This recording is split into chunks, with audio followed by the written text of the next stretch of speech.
अस्सलामुअलैकुम, आप देख रहे हैं जियो HD टीवी और मैं हूं सलीम ताहिर।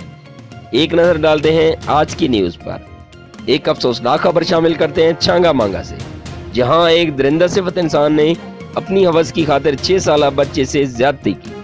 पुलिस ने वालिदा की दरखास्त पर मुकदमा दर्ज कर लिया। छांगा मांगा की रिहायशी बुसरा बीबी ने पुलिस को बताया कि मेरा बेटा 6 साल हमाद अख्तर अपने मामू के साथ सब्जी के खेत माली सिकंदर स्कीम में सब्जी तोड़ने के लिए गया हुआ था कि वहां पर मौजूद अफजल नामी दरिंदे ने मेरे कमसिन बच्चे को जबरदस्ती दफ्तर में ले गया और बच्चे को ज्यादती का निशाना बना डाला। और मेरे बच्चे की चीखो पुकार सुनकर मेरा भाई दफ्तर पहुंचा तो अफजल नामी दरिंदा मौके से फरार हो चुका था।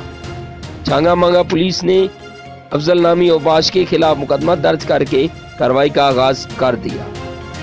रिपोर्ट नवीद अंजम, छांगा मांगा।